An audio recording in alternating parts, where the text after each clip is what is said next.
accepter, comme veut le faire la Pologne, que des armes françaises, américaines, anglaises frappent Moscou, c'est déclencher la Troisième Guerre mondiale, c'est une folie. On a suffisamment payé cher l'absurdité de la politique française et américaine en Ukraine, hausse du prix du gaz, faillite de notre économie, etc., pour arrêter. J'ai proposé un plan de paix dès le premier jour. Je sais qu'on peut faire la paix. J'attends que Donald Trump gagne, je l'espère de tout mon cœur, parce que c'est une folie ce qu'il est en train de faire. Et on est en train de pousser la Russie dans les bras de la Chine. On est en train de désarmer l'Europe. Si Trump gagne aux États-Unis, on augmente les chances de paix. Bien évidemment. Avec la Russie. Et moi, je regrette que la France soit muette. Et je regrette que le monde politique ait peur de dire la vérité. Nous devons avoir une grande alliance avec la Russie pour stabiliser l'Europe.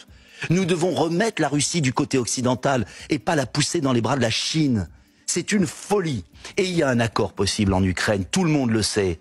Et on déverse des dizaines de milliards pour un État corrompu. Alors je sais que je suis minoritaire là-dessus, je sais que tout le monde se terre parce qu'on a peur de dire la vérité aux Français. Que tout le monde se terre parce qu'on a peur de dire la vérité aux Français. Écoutons plutôt. Le Parlement européen a voté une résolution demandant aux États membres de l'UE de lever sans délai toutes les restrictions sur les frappes ukrainiennes en profondeur sur le territoire russe. Cette résolution, adoptée le jeudi 19 septembre, a obtenu 425 voix pour, 131 contre et 63 abstentions. La réaction de Poutine était pourtant claire et sans équivoque. Vous verrez en description le lien du discours complet de Poutine. Voici la réaction de Vyacheslav Volodine, président de la Douma d'État. Pour ceux qui n'ont pas compris du premier coup. Aujourd'hui, le Parlement européen a appelé les pays de l'UE à lever les restrictions sur les frappes de Kiev avec des armes à longue portée sur le territoire de notre pays, à renforcer le soutien militaire à l'Ukraine et à annoncer également la collecte de fonds auprès de la population européenne pour les besoins de les forces armées ukrainiennes. Je le répète, si quelque chose comme ça arrive, la Russie ripostera avec fermeté en utilisant des armes plus puissantes. Personne ne devrait se faire d'illusions à ce sujet. La Douma d'État insiste là-dessus. Question aux membres du Parlement européen. Vous avez consulté vos électeurs avant de prendre cette décision? Les citoyens des pays européens veulent que la guerre vienne chez eux? Ce que réclame le Parlement européen conduit à une guerre mondiale utilisant des armes nucléaires. Avant de prendre une telle décision, il fallait rappeler les leçons de la Seconde Guerre mondiale. Ensuite, 27 millions de citoyens soviétiques sont morts dans la lutte contre le fascisme. C'est notre pays qui vous a libérés, ainsi que toute l'Europe. Rappelez-vous ceci. N'oubliez pas.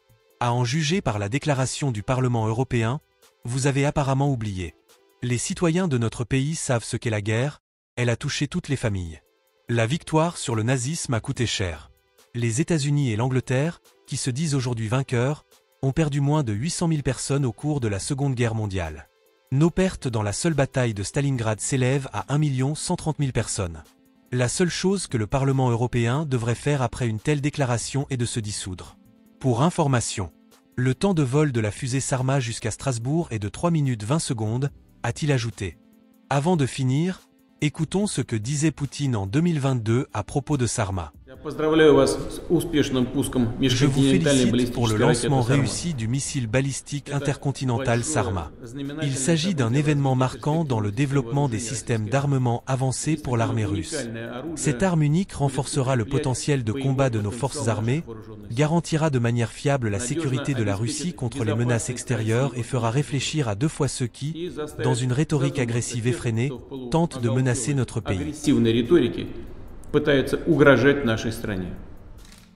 Chers amis, compte tenu de l'évolution des événements, pensez-vous que l'escalade militaire actuelle pourrait réellement entraîner un conflit nucléaire à l'échelle mondiale? Partagez avec nous vos avis en commentaire. À très bientôt.